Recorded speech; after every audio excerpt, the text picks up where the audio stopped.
Budget సమావేశాలపై Modi మాట్లాడుతున్నారు. Live లో చూద్దాం. कई अहम कदम उठाए गए हैं. उनमें से एक महत्वपूर्ण कदम है प्रधानमंत्री कृषि सिंचाई योजना, जिसके तहत निवेश में अभूतपूर्व बढ़ोतरी की गई है और हर खेत को पानी पहुंचाने की दिशा में एक बहुत बड़ा प्रयास है. गांव के विकास में बिजली और सड़क, इस महत्व को मैं और आप हम सब जानते हैं. इस बजट में 2019 तक देश के हर गांव को सड़क से जोड़ने का एक बहुत बड़ा अहम संकल्प है. प्रधानमंत्री ग्राम सड़क योजना में अब तक की सबसे बड़ी धनराशि का आवंटन किया गया है. साथ ही साथ 2018 तक हर गांव में बिजली की सुविधा देने की व्यवस्था की इस बजट में स्पष्ट रूप से है. इससे ग्रामीण अर्थव्यवस्था को एक नई ऊर्जा मिलेगी, गति मिलेगी और सामान्य मानवी के जीवन में बहुत बड़ा बदलाव आएगा. हम ये साफ जानते हैं, गरीब से गरीब को पूछो, सामान्य से सामान्य व्यक्ति को पूछो, उसका एक सपना होता है अपना घर.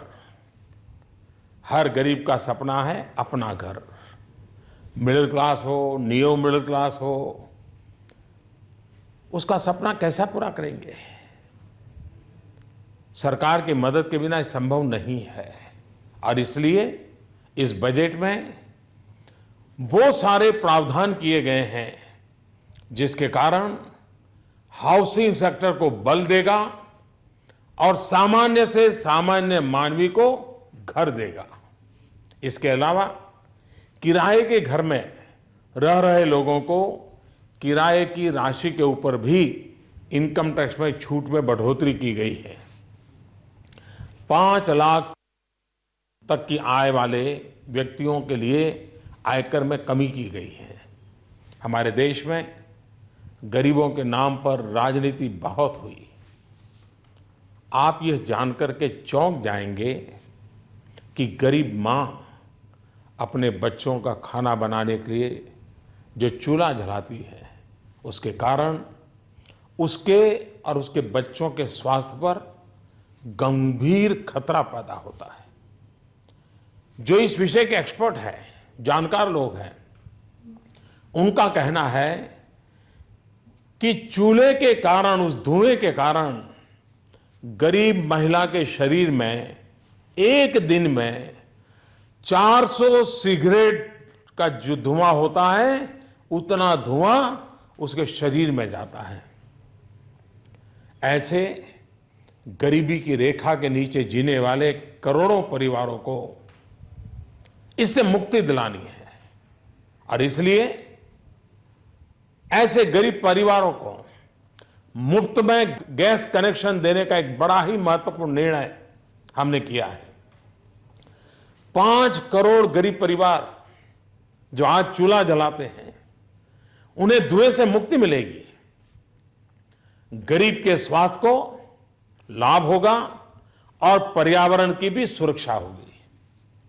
स्वास्थ्य के क्षेत्र में हमारी सरकार ने कई महत्वपूर्ण कदम उठा रही है. कभी कभी एकाध बीमारी भी मध्यम वर्ग के परिवार, निम्न मध्य परिवार और गरीब की जिंदगी तबाह कर देती है. और इसलिए बीमारी के समय उस परिवार के साथ खड़े रहने का इस सरकार ने निर्णय किया है. खास करके सीनियर सिटीजन, वरिष्ठ नागरिक, जिनको इसकी सबसे ज्यादा आवश्यकता होती है, हमने उसके लिए भी योजनाएं प्रस्तुत की हैं. हमारा देश सुरक्षित रहे, हर देशवासी सुरक्षा का एहसास करे और उस बातों को ध्यान में रखते हुए सुरक्षा क्षेत्र में हमारी सेना सक्षम बने,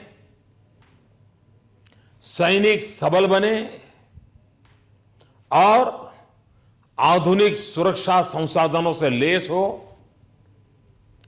रिटायरमेंट के बाद वन रैंक वन पेंशन मिले, भारत के अंदर डिफेंस मैन्युफैक्चरिंग को और बल मिले और सेना को आधुनिक बनाने की दिशा में अनेक महत्वपूर्ण काम हो, वो इस बजट में स्पष्ट किया गया है।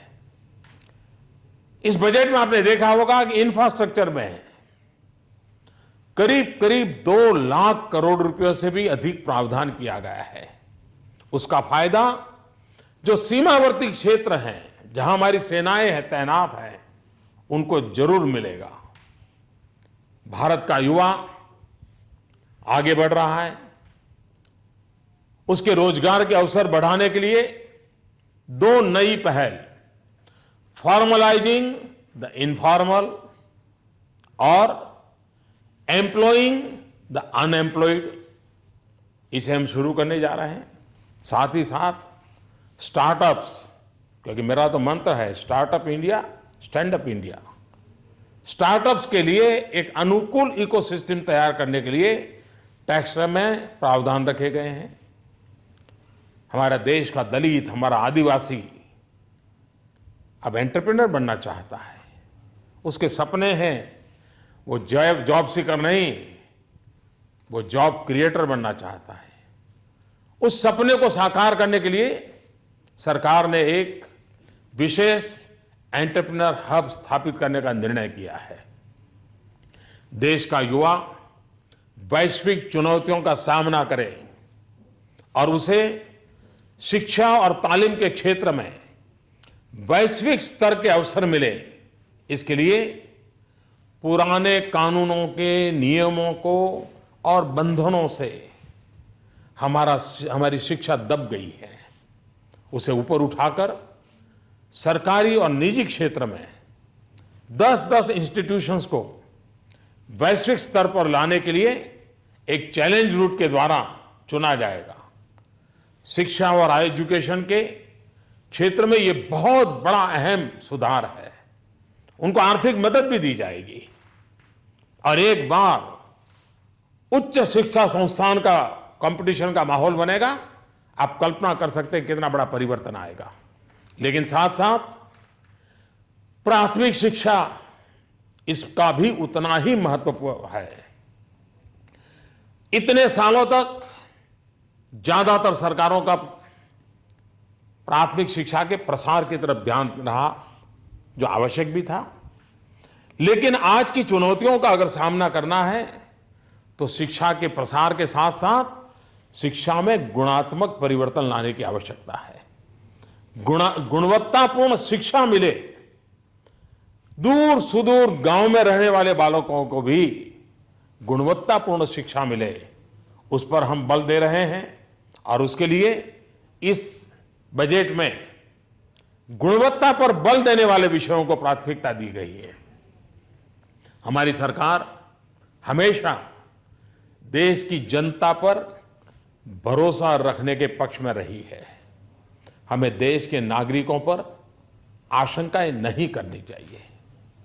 इनकम टैक्स डिपार्टमेंट के लोगों ने उनके प्रति सम्मान का भाव रखना चाहिए और इसीलिए इनकम टैक्स डिपार्टमेंट की जो जटिल प्रक्रियाओं से सामान्य नागरिक को गुजरना पड़ता है, उसको मुक्ति मिलनी चाहिए। व्यापारियों और प्रोफेशनल्स को जो तकलीफ हो रही है, उसे हमें मुक्ति दिलानी है। इस बजट में सामान्य आय वाले इस वर्ग को टर्नओवर पर प्रिजम्पटिव टैक्स भरने से इन प्रक्रियाओं से मुक्ति मिल जाएगी। ये एक बहुत बड़ा सरलीकरण इस टैक्स बजट सिस्टम में किया गया है। मैं फिर एक बार श्रीमान अरुण जेटली जी को बधाई देता हूं और देशवासियों को विश्वास दिलाता हूं कि यह बजट आपके सपनों के करीब है। आपने सपनों को साकार करने के लिए सरकार की प्रतिबद्धता को पूरी ताकत के साथ, योजना के साथ प्रस्तुत किया है। बहुत बहुत धन्यवाद।